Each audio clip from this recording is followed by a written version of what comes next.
The French were promised coalition building. Instead, they got a term-limited lone leader forced back to the drawing board. Emmanuel Macron losing his third prime minister in the 16 months since he dissolved parliament and then lost ensuing snap elections. Sébastien Lecornu breaking a Fifth Republic record by lasting just 27 days as head of government. We'll ask why the head of the conservative Les Républicains party first accepted to stay on as interior minister and then, faced with uproar, slammed the door 90 minutes later on Sunday night. As for the president, he's got three choices. Try again to find a PM who can work with an opposition-led parliament. Sébastien Lecornu's name still in the mix, by the way. Call snap elections as demanded by far-right leader Marine Le Pen, or, as the far left would have it, Macron should resign now, they're saying. Macron's made it crystal clear he's not leaving before 2027.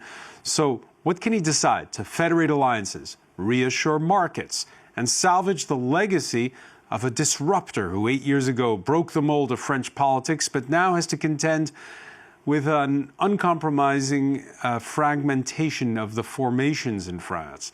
When Macron broke parties, did he also break the system? Today in the France 24 debate, we're asking if it is a mess of Macron's making. With us, Member of Parliament from the left France Unbowed Party, Danièle Obono. Thanks for being with us. Thanks for having me. Franck Marguin is Conservative Paris City Municipal Councillor. Thank you for joining us. Thank you. Political strategist Hin Zian is with us. Good to see you. Thank you. Thank you, François. And Yves Saint-Omer, Professor of Political Science at the University of Paris 8. Thank you for joining. I almost said Saint-Denis. Could you still say Saint-Denis? Yes. All right, in the northern suburb of Saint-Denis. Thanks for joining us. On the go, by the way, you can listen to the show wherever podcasts are streamed. It was all planned after nearly 4 weeks of waiting. A government unveiled Sunday night ahead of a Monday cabinet meeting and a Tuesday general policy speech before Parliament. But the names on the list never did pass the sniff test. The ensuing melee that we've seen, the conservative coalition partners of Les Républicains slamming the door, upset most notably over seeing the name of Bruno Le Maire, the man they as fiscal hawks blame in part for the budget deficit, coming back to replace Prime Minister Lecornu as Minister of the Armed Forces. Lecornu, who gave a speech late morning to tender his resignation before the French people. The political parties continue to act as if they had an absolute majority in the National Assembly. Basically, I found myself in a situation where I was ready to compromise, but each political party wants the other political party to adopt its entire program. So we thought that was the last we'd see of Sébastien Lecornu for a while, but no. He then in the afternoon returns to the French presidential palace, and after the Élysée asked him to stay on 48 hours for more brokering, firing off a tweet where he says, I've accepted to broker ultimate discussions, final discussions with the political forces for the stability of the country. The Le Figaro newspaper reporting, Yves Saint-Omer, that he's not going to stay on past those 48 hours, but 48 hours is proving to be a long time in French politics. Your thoughts on this sequence of events we've seen since Sunday evening? Well, you know, sometimes one has the feeling it can get worse. And actually it can. I mean, we are in a continuous mess. Could you imagine what ordinary people, ordinary citizens can think about politics when politics is like this? The chance for, the possibility for the Prime Minister to succeed when he didn't succeed during 1 month is really low, and so we'll be again in a trap in a couple of hours or 2 days. Hin Zian, is this 48 hours to try to pull off a miracle or to buy more time for the French president before he addresses the public? Emmanuel Macron, who's not spoken publicly, Yes, I mean, Sébastien Lecornu doesn't even believe in it himself because he said even if after those 48 hours I get a deal between all parties, I'm not going to stay. So that's proof that he himself doesn't think that it's something that he can pull off. And even if he does pull it off, it's not something he wants to get involved in. And usually if you're in politics and you don't want to get involved anymore, it means that you don't really believe that the future is going to be holding things that are very positive for you or for your party. So I think this is just a way maybe for Lecornu, who's very close to the president and who's been for many years, to answer to some of his requests. One last request, which is please try again because I don't have any solution for the moment. But the way he responded to it is basically, okay, I'll try because we've been friends for a long time, but I'm not sure it's going to succeed, and that's why I don't want to keep going. What was your reaction when you saw the list of ministers unveiled on Sunday evening, Danièle Obono, and B, when you heard Sébastien Lecornu in his speech saying there was room for compromises, but we're also undermined at times, even by people within my own camp? Well, I was not surprised by the list of the ministers because what we've been saying for the past month is the problem is that Emmanuel Macron wants to keep doing the same policies over and over again. That's what happened when he nominated Monsieur Barnier, then when he nominated Monsieur Bayrou, and when he nominated Lecornu, who is one of the minister, I think the only minister who was part of every government for the past 8 years. I think he bar 1 month at the very beginning. Yeah, it meant that it wouldn't change course. When a year ago, millions of people in France actually voted for a change of course. They voted against the far right. They didn't want the far right to win. And they also didn't want to continue with the same policies that had been implemented in France and that put us in this crisis, economic crisis, social crisis. So I wasn't very surprised. And we've been saying that we are just wasting time. We need to change course. We need to call for a presidential election because it's not about who's in charge, the prime minister, or now it's been said that Monsieur Le Maire is supposedly the problem when it's like they're all the same parties. They are all in the same party. They are all supposedly agree. And then it's just like revenge or it's really irresponsible to me. And now what we're saying is that Emmanuel Macron has to decide if he wants to help the country or if he wants just to be the worst president we've had in a very long time, the worst in the history of the Fifth Republic, because he's pretty much collapsing and putting the Fifth Republic in the grave right now. And he has to decide whether he step down or he's going to be toppled. And that's what we're saying. The only issue is for him to step down. Franck Marguin, just a bit of forensics on what happened on Sunday evening. The head of the Conservative Party, who's also the caretaker interior minister, Bruno Retailleau, first nominated, and then 90 minutes later putting out a tweet saying this is unacceptable. Visibly, les Républicains angry with the nomination of Bruno Le Maire, who had been the finance minister, the Les Républicains fiscal hawks. They don't appreciate it. Do you believe that Bruno Retailleau, when he says he didn't know that Bruno Le Maire was going to be named? I believe so. That's probably the reason why it is difficult for the Républicains to carry on. Working in a team suppose to be part of the team with some trust, and apparently, the trust was not there anymore.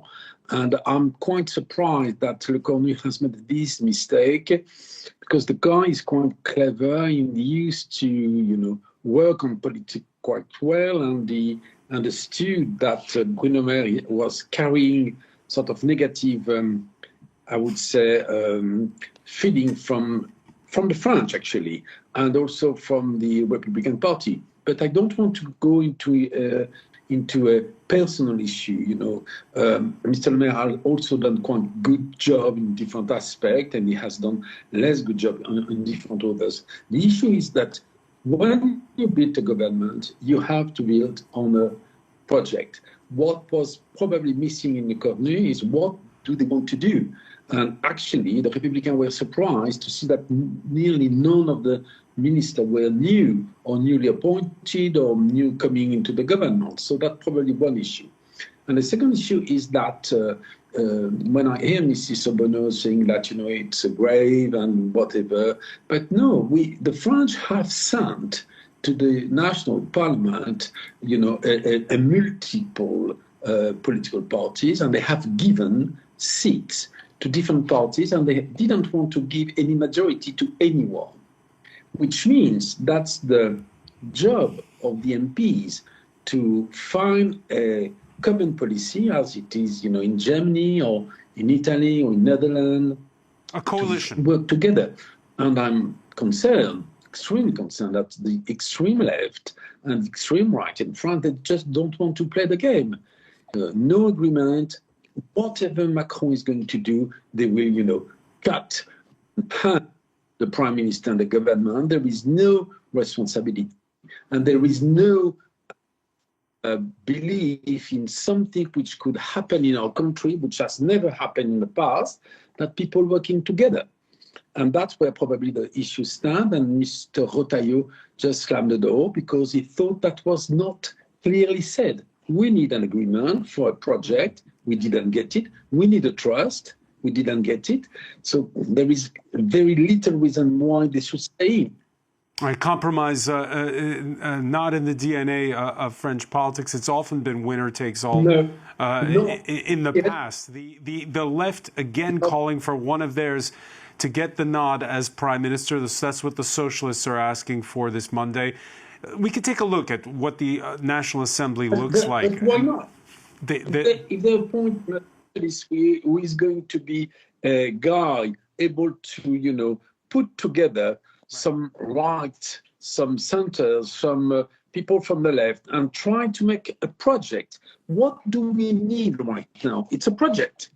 And probably, if people want to take their responsibility, they will work on the project. That, could take probably a month or a month and a half, but we have to, work on what do we want to do for the next year, what do we want to do for the next 2 years. That's not something the French politics have learned. Right. Let's talk about that right now. Let's talk about that, because the right now you have, as you can see from this, a splintered parliament. It's split three ways.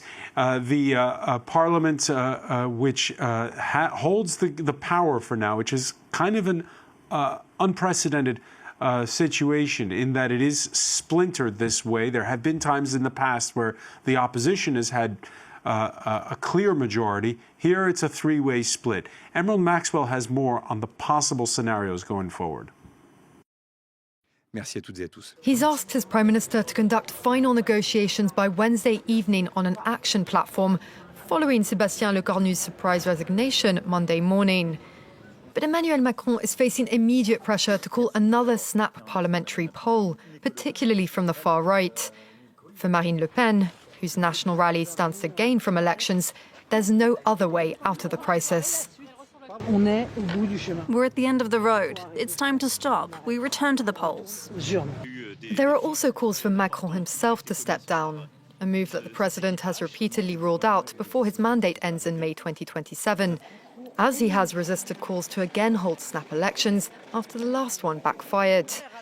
But he could also face impeachment by opposition MPs, called for by the hard left. He is the source of the chaos. We must challenge the legitimacy of the president within the institutional framework of our parliamentary democracy. A possibility which is provided for in the constitution, but would be unlikely to pass at this stage. Macron is also left with the option of nominating a new head of government, amid renewed calls to pick someone on the left after a string of figures from his own central bloc failed to rally enough support. The left and the Greens must be given priority to lead this country and to put forward a strong political alternative. The question remains, how long could any government last, faced with a fractious and divided parliament? Outgoing Interior Minister Bruno Retailleau said some compromises for his centre-right party were beyond the pale. When we heard the left harping on about the old left-wing ideas that have weakened France, there's no question of supporting a left-wing government or prime minister today. The last cabinet lineups angered opponents and allies alike, who either found them too right-wing or not sufficiently so. Who holds the key, Yves Saint-Omer?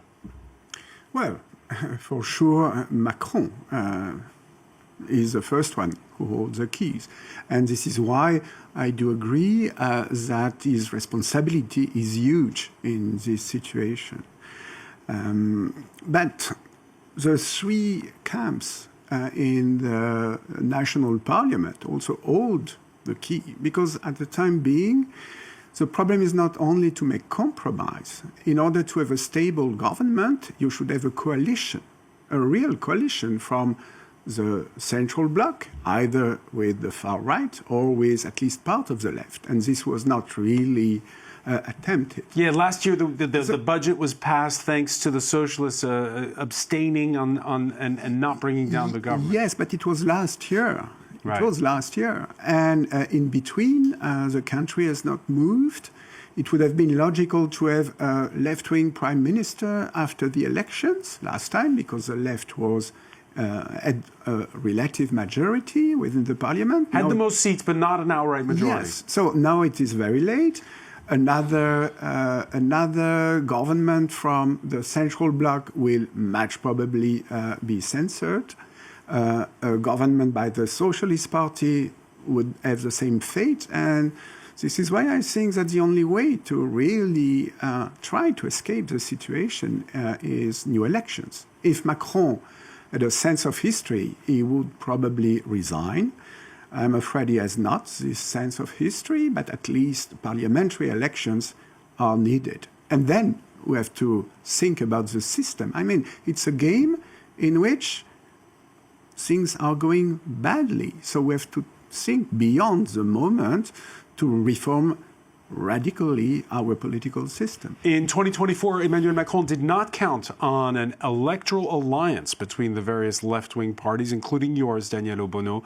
Today, would such an alliance be possible? And if not, would that mean a huge majority for the far right if there were snap elections?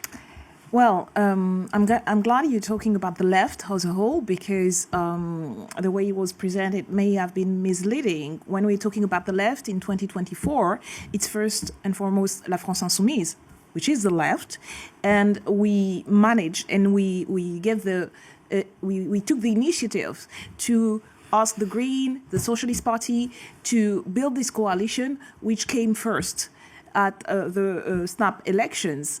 What happened afterwards is that the president didn't think it was okay to respect what the people voted.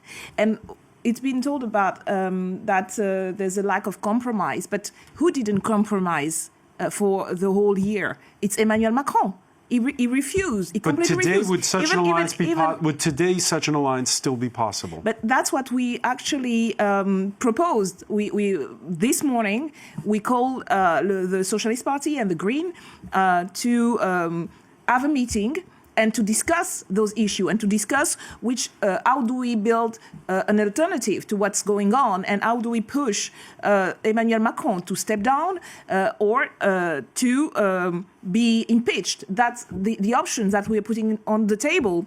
The Socialist Party decided to try and negotiate. They've been doing it for months and months. We warned them that Emmanuel Macron was obstinate in his neoliberal policy and nothing would come. So the door is still open for you to an electoral alliance at this point? Well, that's what we've been saying over and over again over the past month. We said we have a program, and millions of of citizens have decided this program was the one to be implemented, and we have to stick to that, because you can't say the far right may win and at the same time it's okay not to betray the citizen. That's precisely what helped the far right when the so-called left or right-wing party betray their program, their platform. So that's the proposition that we've been giving to the Socialist Party and the Green. The Green agreed, and tomorrow morning we may have a meeting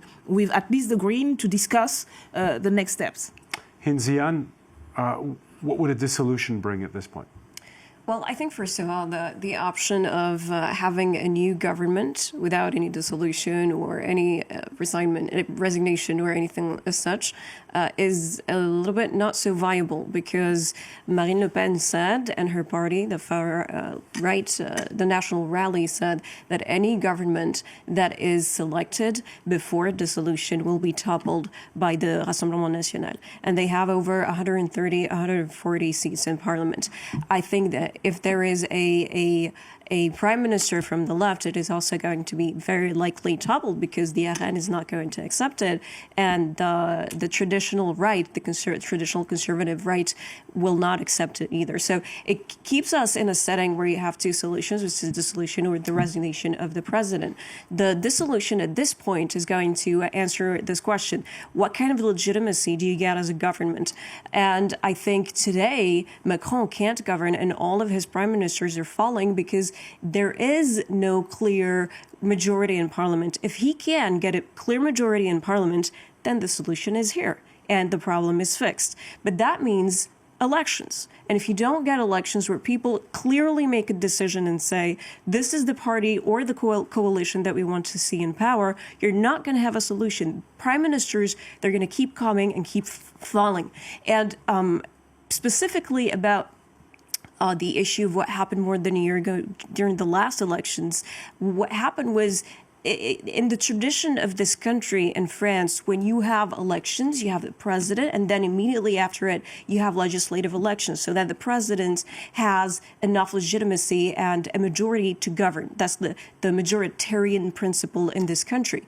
What happened multiple times, starting 1986, I think was the first time, was that basically you had a cohabitation, which is basically a president. The opposition had parliament. Yes, the opposition had parliament, president of one color, and the opposition in Matignon, in the prime minister, being able to choose their prime minister. So if you don't have a clear majority, if you look at every time this country had the opposition in Matignon, it had a clear majority, which is more than 289 elected officials.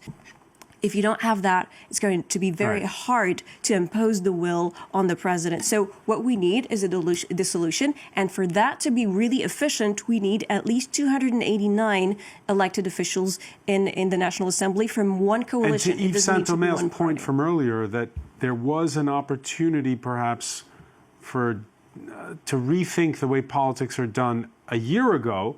But now we're too close, perhaps, to the presidential election of 2027. We're close, and more than that, I think a lot of people there'll be too much grandstanding. Yes, and there's like sort of this general feeling of a fatigue. You know, I think a year ago people were more prone to concessions. They were more prone to negotiating. Now, I mean, it's like what the RN is saying. Like, if you don't actually have a dissolution, nothing can happen, and no prime minister can stay.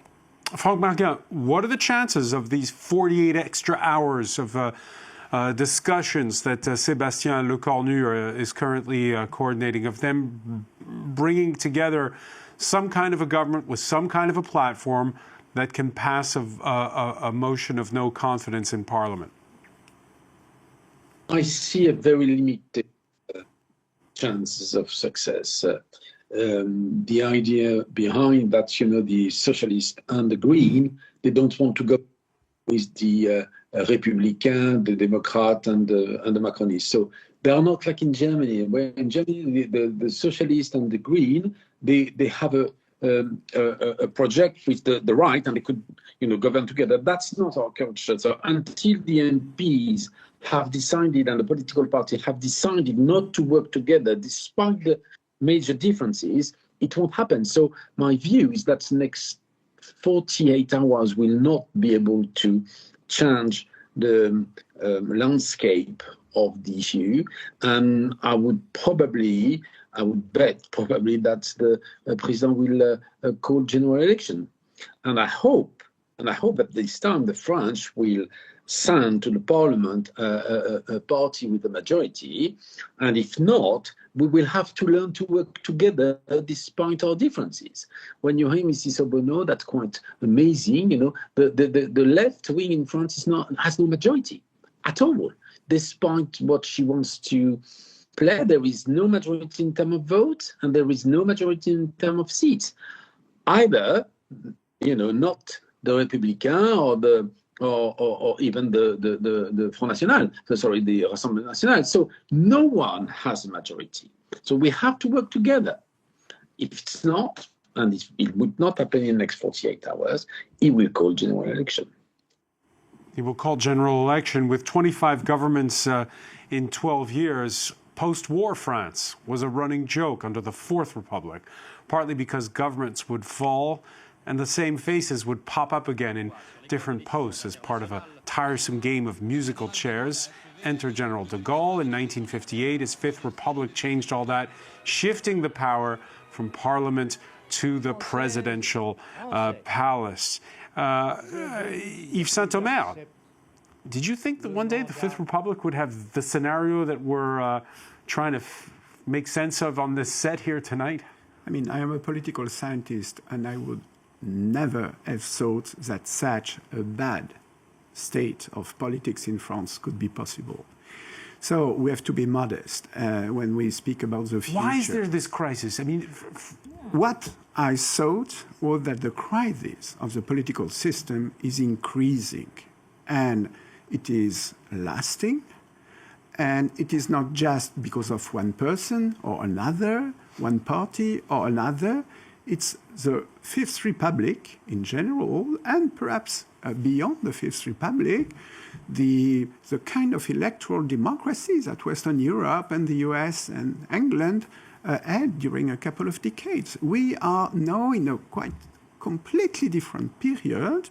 The geopolitical situation is quite different, and what we thought was normal is no more normal. This is why I think that beyond this particular acute crisis, we have to think about what next, what new political game, what new kind of republic for the future, for having a more stable and a more healthy and a more democratic game. Is compromise impossible in the age of social media trolling, Danièle Obono? Absolutely not. And if you look at what we've done in Parliament over the year, we actually achieved a compromise. We voted for a budget that was repealed by executive decision. So it's not, as I've been saying, it's not the Parliament who hasn't done its job.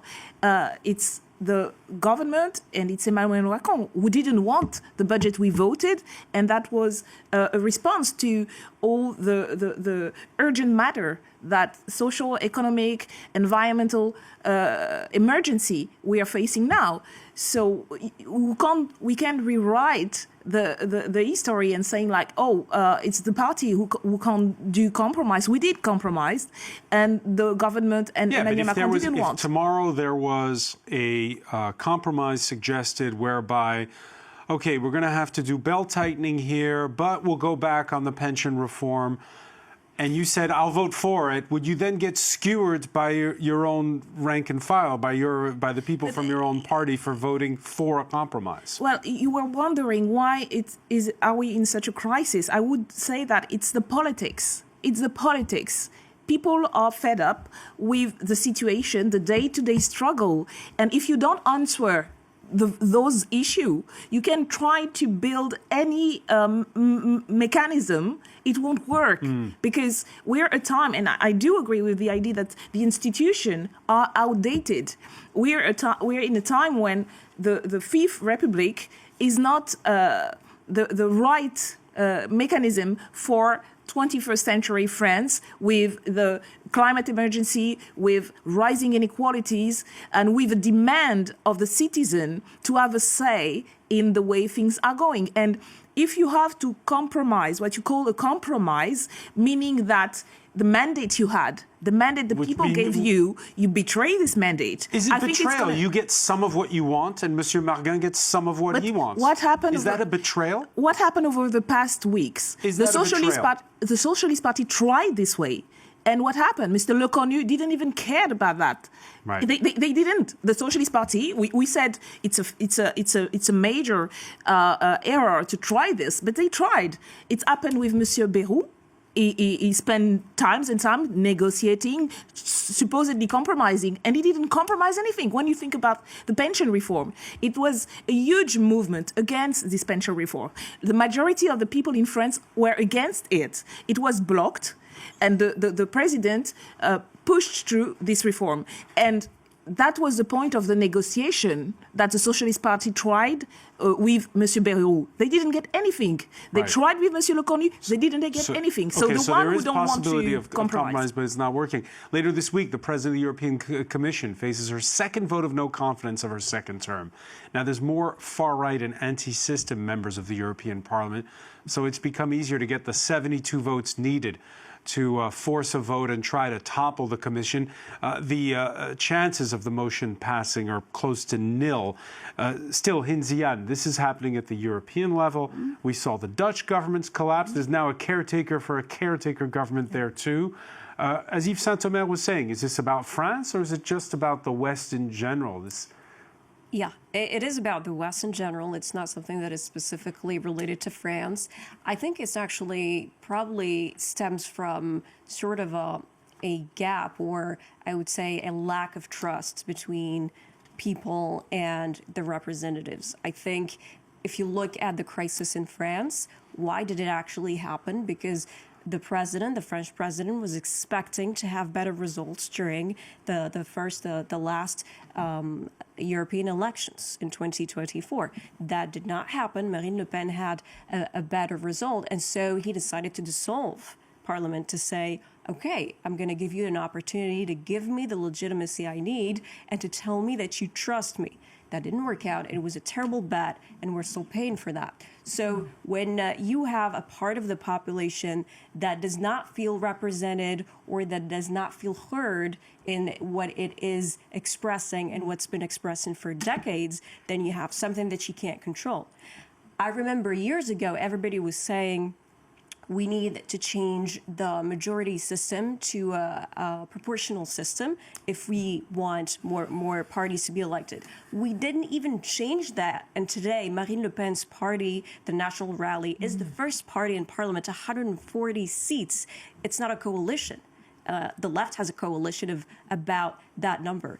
We're talking about one party that has more than 100 seats. It was unimaginable a couple of years ago, and that just stems from a number of people, elected officials, presidents, heads of governments, who have decided that it is not worth their time or consideration to look at, the electoral crack that was happening from traditional parties to non-traditional parties, for example, the National Rally. So if you look at the numbers of those parties, like the National Rally, and how they tripled, sometimes more, in just a couple of years, it gives you the answer to the question, why is this happening? This is basically flooding that politicians have been trying to prevent for years, but they have failed at doing that because you don't prevent flooding by just ignoring it. You actually listen to the people who have something to say.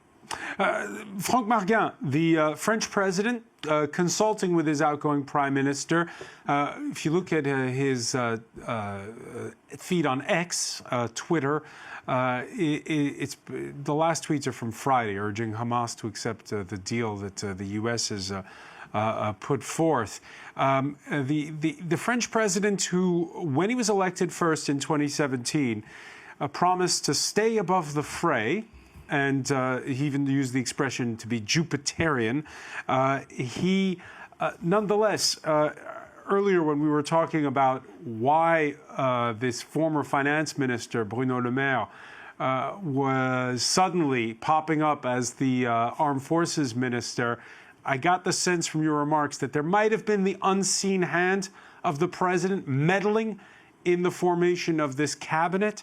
And therefore, the question is it about Emmanuel Macron? He can't help himself but to micromanage? I think you're right. The president has some real difficulties to stay out of the management of the government, but that also due to the constitution in France. All the French presidents in the past were involved, but extremely involved, in the formation of the government, except in what we call the cohabitation. When we had the cohabitation, obviously, the president was not involved in the formation of the government. So I would say you're right, that probably the management. But we've got also to understand one big issue here, which we didn't talk about, that Mr. Macron is resisting against the far right. And I think, wherever you go in Europe or even in the Western world, far right is becoming extremely important. And I would support him by trying not having the far right in France. But if you look at the political parties' weight in the assembly, it would be able to call the first leader of the far right, Mr. Bardella or Mrs. Le Pen, and ask her or him to try to do a government, which he didn't do. Thanks God, he would have not been successful anyway. But we have also to support him in one way, that he's trying to find a majority outside the extreme left, who are just unable to manage our country. With they want to go back to the pension reform, they want to go back to nationalization of all the industry and so on. And he doesn't want either the extreme right. So at the end of the day, yes, he's putting his hand in the cake, but that's due to the constitution. That's also due to the fact that he has decided to try to avoid the far right. Where I'm afraid, I would say, that if he goes to general election, which I think he will do, and I think he has no choice anymore, it might be, and I say it might, that the French decide to send the far right as a majority. And in that case, he would have lost everything. He would have a prime minister from the far right, in a cohabitation. So that probably, I would say, would give his entire fail.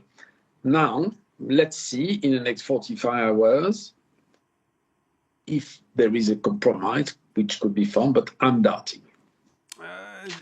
The last year, Yves Saint-Omer, has it brought the National Rally, Marine Le Pen's far-right party, closer to power? For sure. For sure. The National Rally has not governed France, never, ever. Was it a mistake?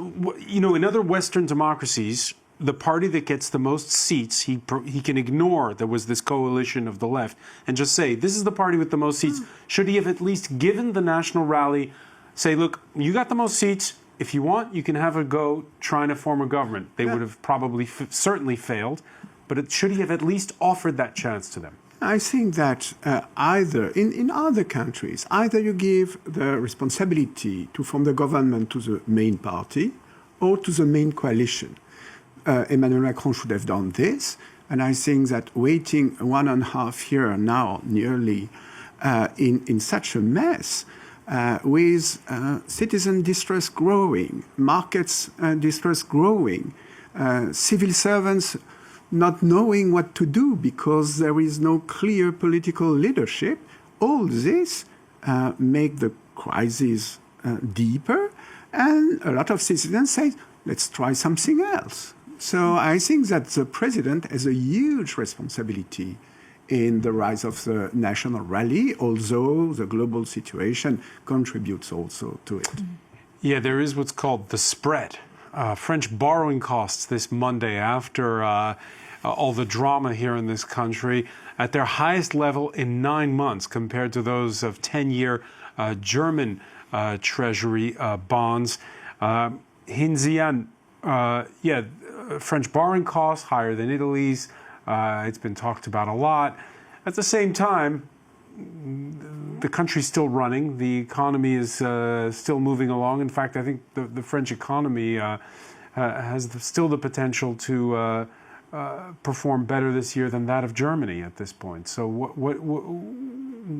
how deep is the crisis being felt or not right now? It is being felt. Well, first of all, I think markets are reacting, and they've reacted today to the decision of Prime Minister Lecornu to resign. I think also that France is a big, modern country, a big economy, so a lot of investors trust it, a lot of partners trust it, and fortunately, we're not going to have a total. We're not going to be dropped by all of our partners, economic partners, investors. It's not happening.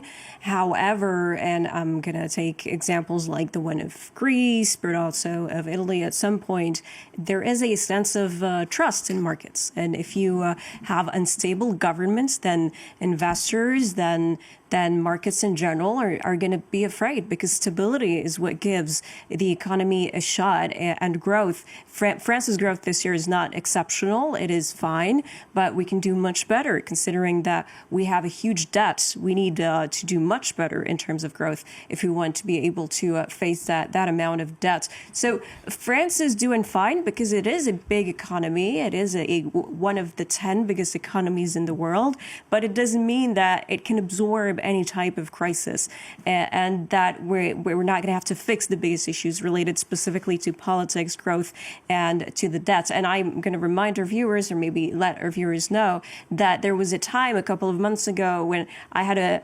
conversations as a guest in debates, but also private conversations with economic actors who were saying a lot of markets, a lot of capital, a lot of investors are afraid to invest in France, are going to the USA. They're afraid to invest in Europe. They're going to the USA because instability. So political instability can never be a good thing for markets, even if today with the instability now in the United States and Absolutely. the tariffs, because we've seen money move from the U.S. to Europe in the last 6 months. Well, in terms of investment and investor confidence, investors believe that the USA, although there is the tariffs, is the place to be if you want to actually keep operating in terms of dollars, if you want to keep operating with American partners, and if you want to just to stay in good terms with America and with Trump's administration. So economic actors and investors are very pragmatic. So if the USA says, if you don't invest in the USA, you're not going to be able to operate in such and such fields or industries, then of course everybody's going to invest there. And the fact that Europe is so unstable and the growth is not so great, then of course they're going to go there with more with a quicker pace. But I can assure you that a lot of investors are afraid of European instability today. Europe more unstable than the U.S. Absolutely. Is what you're saying. All right. The optics sometimes are a little bit different according to points of view. We'll have to leave it there, unfortunately. I want to thank you, Hinziane. I want to thank Danièle Obono, Yves Saint-Omer, Franck Marguin for joining us as well. Thank you for being with us here in the France 24 debate.